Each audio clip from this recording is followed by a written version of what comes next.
உண்மையான கௌரவம் கார்ல போறதுனால மட்டும் வந்துடாது. நடந்து போனாலும் நம்மள மதிக்கிறவா மதிப்பா. டிரைவர், சாவியை கொடுங்க.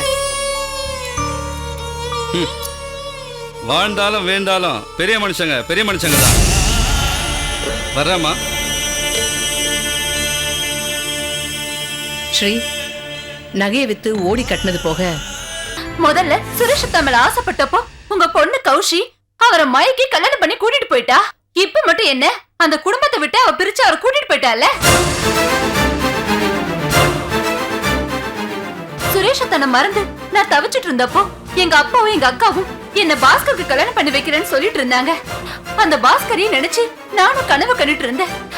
ஆனா எங்க இருந்தோ வந்த அந்த சனியை பிடிச்ச சீதா அவரை மயக்கி அவ முந்தானில முடிச்சு வச்சுக்கிட்டா. அதுக்கு நீங்களும் வேற உடந்த. என் குழந்தைய தூக்கிட்டு ஒரேடி அந்த லோகத்தை விட்டே போயிடலான்னு தோன்றது. இந்த குழந்தையும் காரணம் இல்லடி.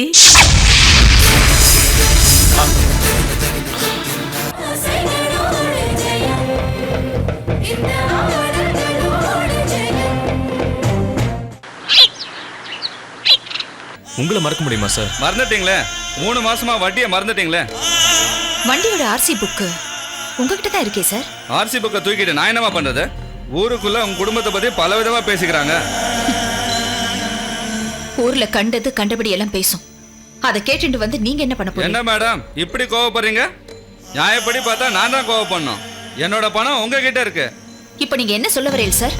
அதை சொல்லிட்டு போங்க. மேடம், என்னோட அசல் வட்டி பணம் இதெல்லாம் இப்ப உடனே செட்டில் பண்ண முடியுமா உங்களால? இப்ப முடியாது, இன்னும் கொஞ்ச நாள் ஆகும். எவ்வளவு நாள் ஆகும் சொல்ல முடியுமா உங்களுக்கு? முடியாது. அதனால நானே சொல்றேன், பேசாம உங்க காரை வித்து என்னோட அசல் 3 மாசம் வட்டி எல்லாத்தையும் எடுத்துக்கலான் இருக்கேன். என்ன சொல்றீங்க? ரங்கநாயகி, என் நாக்கு கறி நாக்கு. இப்போதான் சொன்னேன் இந்த காரே வேஸ்ட்ன்னு. அதுக்குள்ள அதை ஏலத்துக்கு கொண்டு வர நிலைமை ஏற்பட்டு போச்சே. நீங்க சும்மா இருங்கோ. அப்பா கொஞ்சம் பொறுமையா இருங்கப்பா. சார் ரொம்ப நல்லவர். நம்ம சூழ்நிலையை எடுத்து சொன்னா புரிஞ்சுப்பாரு. ஐயோ பத்மா, வேண்டாம். நம்ம கஷ்டத்தை எல்லார்கிட்டையும் சொல்லி அவங்க அனுதாபத்துல நாம சுகத்தை அனுபவிக்க வேண்டாம். டிரைவர், கார் சாவி சேட்டுக்கிட்ட கொடுங்க. கொடுங்க. டிரைவர் கொஞ்சம் இருங்க.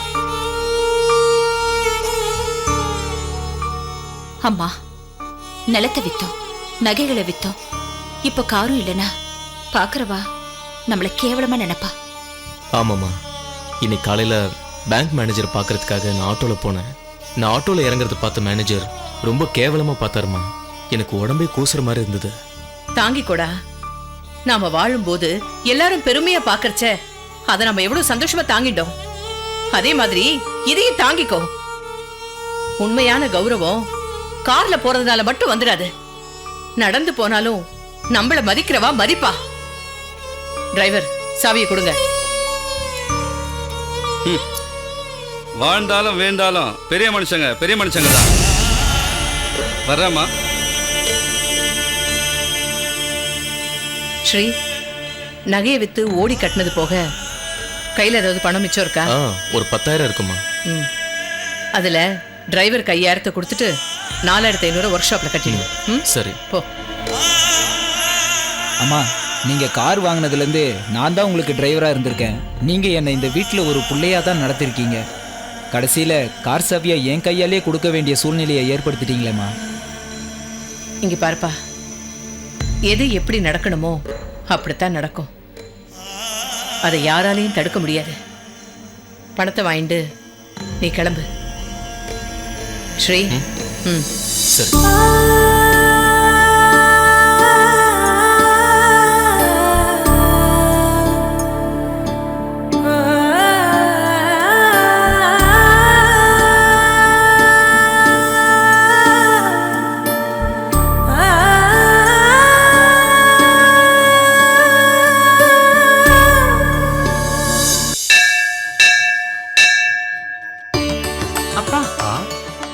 கல்யாணம் நல்லபடியா முடிஞ்சதுன்னா பெருமாளுக்கு 1008 வடமாலை என் கையாலேயே சாத்துறேன்னு வேண்டின்னு இருக்கேன்பா.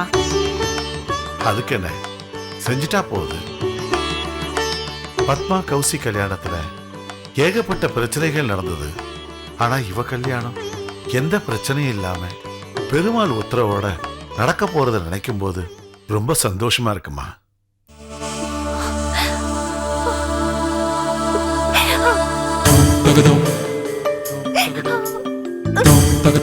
யாருமா நீ கண்ணீர் சிந்திண்டே வர? நான் இப்படி கண் கலங்கிட்டு வரதுக்கு காரணமே நீங்கதான்.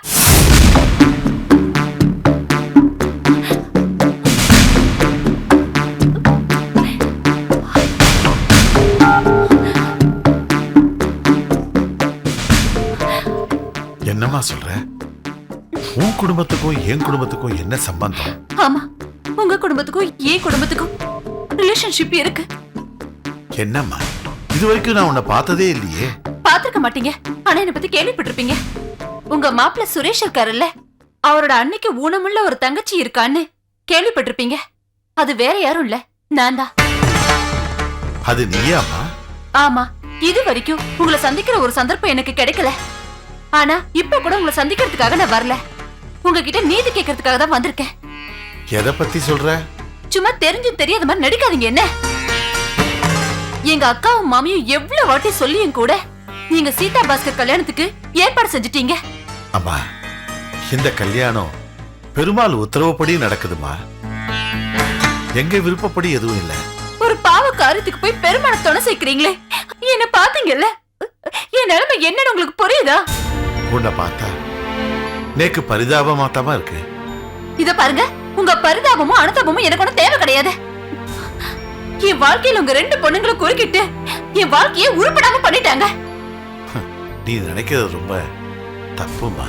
தப்பா நினைக்கிறது நான் ஒண்ணும் கிடையாது, நீங்கதான். முதல்ல சுரேஷ் தமிழ் ஆசைப்பட்டப்போ உங்க பொண்ணு கௌஷி அவரை மயக்கி கல்யாணம் பண்ணி கூட்டிட்டு போயிட்டா. இப்ப மட்டும் என்ன, அந்த குடும்பத்தை விட்டு அவ பிரிச்சு அவரை கூட்டிட்டு போயிட்டால. சுரேஷ தன்னை மறந்து நான் தவிச்சிட்டு இருந்தப்போ எங்க அப்பாவும் எங்க அக்காவும் என்ன பாஸ்கருக்கு கல்யாணம் பண்ணி வைக்கிறேன்னு சொல்லிட்டு இருந்தாங்க. அந்த பாஸ்கரையும் நினைச்சு நானும் கனவு கண்டுட்டு இருந்தேன். ஆனா எங்க இருந்தோ வந்த அந்த சனியை பிடிச்ச சீதா அவரை மயக்கி அவ முந்தானில முடிச்சு வச்சுக்கிட்டா. அதுக்கு நீங்களும் வேற உடந்த. அம்மா, கல்யாணங்கிறது சொர்க்கத்துல நிச்சயிக்கிறதுமா. அப்புறம் ஏன் கல்யாணம் மட்டும் என்ன நரகத்துல நிச்சயிக்கப்படுது? நீங்களும் நாலு பொண்ணு பெத்து வளர்த்தவங்க தானே. ஒரு பொண்ணோட மனசு கூட உங்களால புரிஞ்சுக்க முடியாது. தினமும் பெருமாளுக்கு 4 வேளை பூஜை பண்ணா மட்டும் போதாது, அடுத்தவங்க மனசை புரிஞ்சுக்க தெரியணும். அப்போ நேக்கு நல்ல மனசு இல்லைன்னு சொல்றியாமா? முதல்ல அது உங்க குடும்பத்துக்கே இல்ல. ஆம்பளைங்களை மயக்கிற மாதிரி நல்ல செவப்பா லட்சணமா அழகா பொண்ணுங்களை பெத்து வச்சிருக்கீங்க. அதனாலதான் என்ன மாதிரி ஊனமான பொண்ணுங்களுக்கு வாழ்க்கையே கிடைக்காம போயிடுது. போதும்பா, போரும்பா. இனிமே ஒரு வார்த்தை பேசாத, என்னால தாங்கிக்க முடியல. பேசுறதையும் உங்களால தாங்கிக்க முடியலையே. உங்க பொண்ணுங்க பண்ண துரோகத்தை என்னால எப்படி தாங்க முடியும்? பெண் பாவம் பொல்லாததுன்னு சொல்லுவாங்க. ஆனா என்ன போல ஒரு பொண்ணுக்கு நீங்க பண்ண பாவம் இந்த ஒரு ஜென்மம் மட்டும் இல்ல, எத்தனை ஜென்மம் எடுத்தாலும் உங்களை சும்மாவே விடாது. நான் வயிறு அறிஞ்சு சொல்றேன், சீதா பாஸ்கர் கல்யாணம் மட்டும் நடந்தா நிச்சயமா சொல்றேன், நான் உயிரோடவே இருக்க மாட்டேன். நீங்க பாருங்க, இதெல்லாம் நான் உங்களை பயப்படுத்துறதுக்காக ஒண்ணும் சொல்லல, நான் உண்மையாதான் சொல்றேன். ஆசை நிறைவேறாது என்ன மாதிரி ஒரு கன்னி பொண்ணோட ஆத்மா நிச்சயமா உங்களை நல்லாவே இருக்க விடாது. உங்க 4 பொண்ணுங்களும் கண்டிப்பா வாழ வெட்டியா உங்க வீட்டுக்கு திரும்பி வரதான் போறாங்க. அப்பவும் அந்த சீதாவை நான் சாகுற வரைக்கும் விடவே மாட்டேன். நிச்சயமா நிச்சயமா பழி வாங்குவேன். ஐயோ, பாத்து.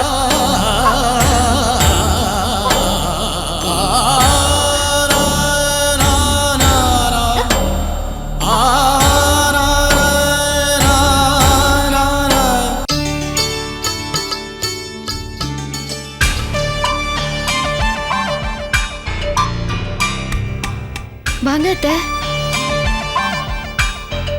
எப்படி அத்தை இருக்கேன்? என்னைக்காவது ஒரு நாள் என்னை பார்க்க வருவேன்னு எனக்கு நன்னா தெரியும். உங்க மனசுல எவ்வளவு கோவம் இருந்தாலும் அதை மறந்துருங்க. நான் எத்தனை தடவை வேணாலும் உங்ககிட்ட மன்னிப்பு கேட்க தயாரா இருக்கேன். ஆத்துக்கார ஆயிஷந்து நான் பாத்துக்கு வாடின்னு சொல்லுங்க, உடனே பொறுப்பிட்டு வரேன். அவரை சமாதானப்படுத்தி நான் கூப்பிட்டு வரேன். என்ன சொன்ன? ஏன் புள்ளைய நீ சமாதானப்படுத்தி ஏன் ஆத்துக்கு அழைச்சிட்டு வர போற? என் புள்ள எனக்கு உயிரடி. என் உயிரை என்கிட்ட இருந்து பிரிக்க வந்த எமண்டி நீ எமண்டி. அத்தை என்ன சொல்ற? அப்படின்னா நீங்க எங்களை அழைச்சிட்டு போக வரலையா? என்ன சொன்ன? அழைச்சிட்டு போறதுக்கா? இனிமே கனவு கூட காணாத. என் ஆத்து வாசப்படியில கால வைக்க உனக்கு அருகதை கிடையாது. என் பையனை கூப்பிடுறீ கூப்பிடுறீ.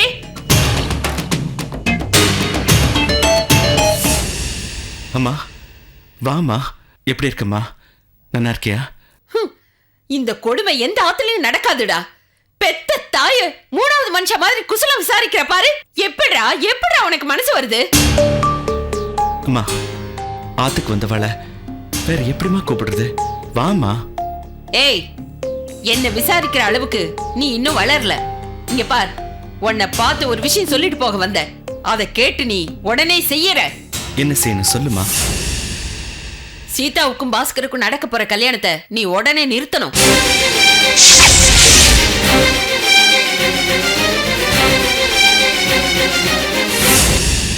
என்னடா அப்படியே திகச்சு போய் நிக்கிற? மச்சனிச்சு கல்யாணத்தை நிறுத்தணும்னு சொன்ன உடனே அதிர்ச்சியா இருக்கா? இங்க பாருங்க, இந்த கல்யாணம். ஏய், நீ பேசாத. நான் என் பையன்கிட்ட பேச வந்திருக்கேன். நீ தள்ளி நின்னு வேடிக்கை மட்டும் பாரு. கௌசி, கொஞ்சம் பேசாம இரு, நான் பேசிக்கிறேன். இத பாரு, சீதா பாஸ்கர் கல்யாணத்தை முடிவு பண்ணது ராஜரத்ன அப்பாவும் இவ அப்பாவும் தான். இந்த கல்யாணத்துக்கும் நேக்கும் எந்த சம்பந்தமும் இல்ல. இங்க பார், கல்யாணம் யார் முடிவு பண்ணாங்கறதெல்லாம் நேக்கு கவலை கிடையாது. ஆனா நீ இந்த கல்யாணத்தை உடனே தடுத்து நிறுத்துற. அவங்க 2 பேரும் காதலிக்கிறாங்க. அவங்க மனசு ஒத்து போச்சு. பெரியவங்களா பார்த்து அவங்களை சேர்த்து வைக்கிறாங்க. இங்க பாருமா, நடக்க போற கல்யாணத்தை தடுத்து நிறுத்துறது பாவமான காரியம். அந்த காரியத்தை நான் நிச்சயமா பண்ண மாட்டேன். கல்யாணத்தை நிறுத்துறதே பாவம்னா, ஒரு ஊனமான பொண்ணுடைய மனசுல ஆசையை உண்டாக்கிட்டு மச்சனிச்ச கழுத்துல தாலி கட்ட போறானே, அது பாவம் இல்லையா? அது மட்டும் இல்ல, இதோ நிக்கிறாளே கல்லுளி மங்கி மாதிரி, இவதான் அவளுடைய முதல் பாவத்தை கொட்டிண்டா. இப்போ இவளுடைய தங்க 2வது பாவத்தை கொட்டிக்க போறா. அம்மா, எது பேசுறதா இருந்தாலும் என்னோட நேரடியா பேசு. கௌசல்யா பாவம்மா, அவளை ஏமா இழுக்கிற?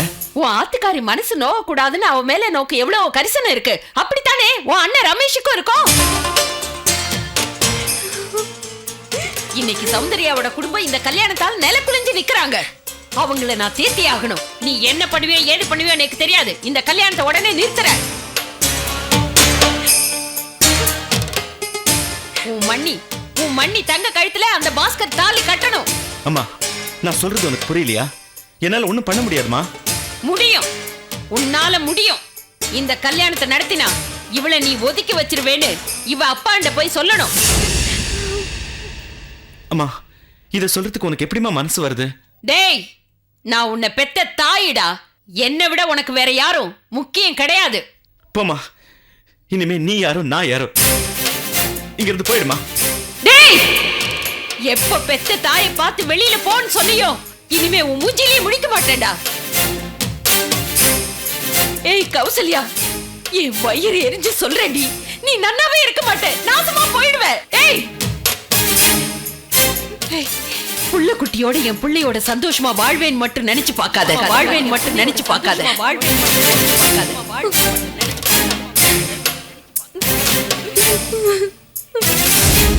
விடமாட்டேன்டி, விடமாட்டேன். வாழ விடமாட்டேன். அழிச்சிடுவேன். உன் வம்சத்தையே அழிச்சிடுவேன். ஜாக்கிரதை.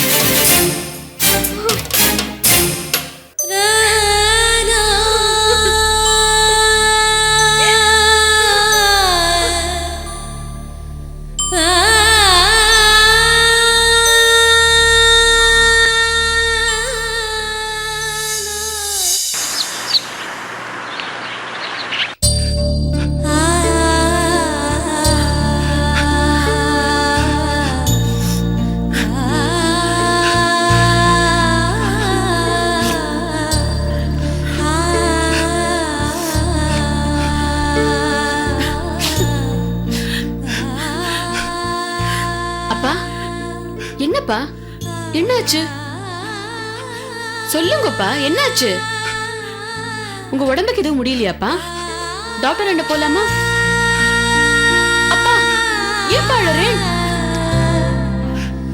ஐயோ அக்கா, நீ ஏன் அழுதுன்னு இருக்க?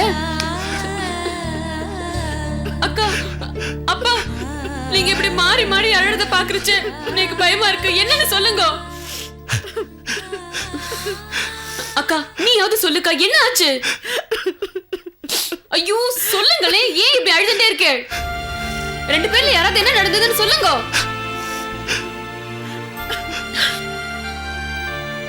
சௌந்தர்யாவோட தங்க இருக்கல்ல, அதான் அந்த ஊனமான பொண்ணு கோவிலுக்கு வந்திருந்தா. என்னென்னலாமோ பேசிட்டா. என்னக்கா பேசின? வேண்டாமா, வேண்டாம். அதெல்லாம் சொல்லி அவ மனசை வேதனைப்படுத்த வேண்டாமா. அப்போ அந்த வேதனையே நினைச்சு நினைச்சு உங்க மனசுக்குள்ளேயே புழுங்கிட்டு அழுதுண்டே இருக்க போறீங்களப்பா? அந்த பொண்ணு பேசுற ஒவ்வொரு வார்த்தையும் ஆணி அடிச்ச மாதிரி என் மனசுக்குள்ள பதிஞ்செடுத்துப்பா. அதெல்லாம் வெறும் வார்த்தை இல்ல, நம்ம குடும்பத்துக்கும் நம்ம வம்சத்துக்கும் அந்த பொண்ணு கொடுத்த சாபம்பா. அப்பா அப்பா, அக்கா என்னப்பா சொல்ற? அந்த பொண்ணு சாபம் கொடுக்கிற அளவுக்கு நம்ம என்னப்பா தப்பு பண்ணோம்? என்ன தப்பு பண்ணோம்ப்பா? என்ன தப்பு பண்ணோம்? தப்பு பண்ணோம். தெரிஞ்சோ தெரியாமல தப்பு பண்ணிருக்கோம்மா. மாப்பிள்ள சுரேஷோட அம்மாவும் மண்ணியும் உனக்கும் பாஸ்கருக்கும் நடக்க போற கல்யாணத்தை நிறுத்துன்னு சொன்னப்ப கூட எனக்கு அது அப்போ பெருசா தெரியலம்மா. ஏதோ பொறாமையில தான் அப்படி பேசுறாங்கன்னு நினைச்சேன். ஆனா அந்த பொண்ணு வந்து அவ எதிர்கால அழிஞ்சு போனதுக்கு நீயும் கௌசியும் தான் காரணம்னு மன ஆதங்கத்தோட சொன்னப்பதான் நேக்கே ஒரு பெரிய தப்பு பண்ணிட்டோமோன்னு தோணுதுமா. அதுக்காக சீதா பாஸ்கர் கல்யாணத்தை நிறுத்திடலாம் சொல்றேன்ப்பா. தெரியலம்மா, தெரியலையம்மா, என்ன சொல்றது எனக்கு புரியலையம்மா. சீதா பாஸ்கர் கல்யாணம் நடந்து அந்த பொண்ணோட சாபம் பழிச்சிடுமோன்னு நான் ஒவ்வொரு நாளும் தவியாக தவிச்சு கண்ணீர் விட்டுக்கிட்டு இருக்க போறது என்னமோ உண்மைமா. அப்பா, தினம் தினம் தவிச்சுண்டு கண்ணீர் விட்டுண்டு வேதனைப்படும் போதெல்லாம் நான் மட்டும் எப்படிப்பா அங்க சந்தோஷமா வாழ முடியும்? நான் கல்யாணம் பண்ணிக்கிறது நான் மட்டும் சந்தோஷமா இருக்கணுங்கிறதுக்காக இல்ல. 4 பொண்ணுங்களை பெத்தோம், 4 பேருக்கும் நல்லபடியா கல்யாணம் பண்ணி கொடுத்தோம். அவ இன்னைக்கு சந்தோஷமா வாழ்ந்துட்டு இருக்கான்னு உங்களுக்கு ஒரு ஆத்ம திருப்தி ஏற்படும்ல, அதுக்காக தான் இந்த கல்யாணத்துக்கே நான் சம்மதிச்சேன். அந்த திருப்தியே உங்களுக்கு கிடைக்காத போது நீக்கு எதுக்குப்பா இந்த கல்யாணம்? சீதா, நீ சொல்றதெல்லாம் உண்மையாமா? அப்பா, அவதான் சின்ன குழந்தை தனமா பேசுறானா? நீங்களும் அவ பேசுறது உண்மையா பொய்யான்னு கேட்டு இருக்கீங்களே. இந்த கல்யாணம் நடந்தே தீரணுமா? மன்னிச்சிடுக்கா, இந்த விஷயத்துல நான் யாருக்கும் விட்டு கொடுக்கறதா இல்ல. எனக்கு அப்பாவோட சந்தோஷமும் மன நிம்மதியும் தான் முக்கியம்ப்பா. அப்பா, என்னை பத்தி கவலைப்படாதீங்க. எனக்குன்னு விருப்பு வெறுப்பு எதுவுமே கிடையாது. என்னைக்கு நீங்க மனப்பூர்வமா எனக்கு கல்யாணம் பண்ணி வைக்கணும்னு நினைக்கிறீங்களோ அன்னைக்கு பண்ணி வைங்க. மாப்பிள்ளை பாஸ்கரா இருந்தாலும் சரி, வேற யாரா இருந்தாலும் சரி, நான் அவருக்கு வாழ்க்கைப்படுறேன். இல்ல கடைசி வரைக்கும் உங்களுக்கு சேவை பண்ணிண்டு இந்த ஆத்திலேயே இருந்துடுறேன். சீதா, நீ எல்லாரை விட எங்கேயோ போயிட்டப்பா. ரொம்ப பெரிய ஆளு மாடி. இல்லப்பா, நான் பெரிய ஆளெல்லாம் இல்ல. உங்க குட்டி பொண்ணு சீதா தான். நீங்க ஆசையா சொல்லுவீங்கல்லப்பா கடைக்குட்டி கடைக்குட்டின்னு. நான் உங்க சின்ன குட்டி பொண்ணுப்பா. நீ என்ன கடைசி குட்டி பொண்ணுதா? நீ குட்டி பொண்ணுதா? நீ நல்லா இருக்கணுங்கிறதுக்காகத்தான் நாங்க எல்லாம் இத்தனை கஷ்டப்படுறோம். உன் வாழ்க்கை நல்லா இருக்கணும்டா, சந்தோஷமா இருக்கணும்டா. ஏன்டா அழுதுண்டே இருக்க? என் உயிரை வாங்குறதுக்குன்னு வந்து பிறந்திருக்கடா. குழந்தைக்கு பசிக்கிறதோ என்னமோ. இப்பதான் மாமா வயிறு நிறைய பால் கொடுத்துருக்கேன். ஒருவேளை பூச்சி கடிச்சிட்டோம் என்னமோ சொல்ல முடியாம அழுதுன்னு ஆமா இருக்கு. பத்து குழந்தைய நீங்க சும்மா இருங்க. இப்பதான் குளிப்பாட்டி பவுடர் போட்டு கொண்டு வந்திருக்கேன். அப்புறம் எதுக்கு அழுதுன்னு இருக்கான்? தரித்திரம். ஓ. தரித்திரம் பிடிச்சாதான் கண்ட நேரத்துல குழந்தைங்க காரணம் இல்லாம அழுன்னு சொல்லுவா. நல்லா அழு. யார முழுங்கி வாயில போட்டுக்கிறதுக்காக இப்படி அழுதுன்னு இருக்க? நீ பிறந்த நேரம்டா. இந்த ஆக்குல இருந்து சந்தோஷம், செல்வம், செல்வாக்கு எல்லாமே ஒவ்வொன்னா போயிடுது. கடைசியில என்னையும் முழுகிட்டு அனாதையா நில்லு. புரியுறதா? அழு. மது நல்லா அழு. அப்படிலாம் பேசாதே. குழந்தை குடி குடு. இந்தாங்கோ. உன்னால குழந்தைய பாத்துக்க முடியல என்னட கூட அழாத அழாத. ஏய் பத்மா, ஏய் பத்து, ஏய் ஏன் இப்படி குழந்தைய படுத்துற பாவி? பத்திரகாளி மாதிரி ஆயிட்டடி நீ. ஏண்டி பத்மா, நோக்கு என்னடி ஆச்சு? ஆ? இது யார் தெரியுமாடி? இந்த ரங்கநாயகியோட பேரன். இந்த குடும்பத்தோட வாரிசுடி. இங்க பாரு, இவனை வளர்க்கிற உரிமை மட்டும்தான் நோக்கு இருக்கு. அடிக்கிற உரிமை எல்லாம் நோக்கு கிடையவே கிடையாது. புரியுறதா? ஏய் ஏய், இப்ப நான் என்ன சொல்லிட்டேன் இப்படி தேம்பி தேம்பி அழுதுன்னு இருக்க? என்ன பத்மா, உன்னை கண்டிக்கிற உரிமை நீ கிடையாதா? சொல்லு. அம்மா, என்ன மன்னிச்சிருக்கும். என்ன செய்யறோம் ஏது செய்யறோம்னு இப்பெல்லாம் எனக்கு தெரியவே மாட்டேங்கிறது. என்ன நானே வெறுத்துக்கிறேன். அந்த வெறுப்பத்தான் இப்படி நான் என் குழந்தை மேல காட்டிட்டு இருக்கேன். என்ன மன்னிச்சிருக்கோம்மா, என்ன மன்னிச்சிருக்கோம். ஏண்டி, உன்னையே நீ வெறுக்கிற அளவுக்கு இங்க என்னடி நடந்தது? அம்மா, வசதி நம்மளை விட்டு போக போக மனுஷாளுக்கு வெறுப்புதாம்மா வரும். நானே சில சமயம் வெக்ஸா இருக்கேன்.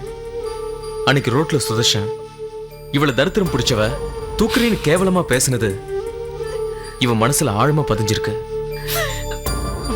அதோட பாதிப்பு தான்மா இதெல்லாம். ஆமாம்மா, அவர் சொல்றது உண்மைதான். சில நேரம் எனக்கு என்ன தோன்றது தெரியுமா? என் குழந்தைய தூக்கிட்டு ஒரேடி அந்த லோகத்தை விட்டே போயிடலான்னு தோன்றது. இந்த குழந்தையும் காரணம் இல்லடி,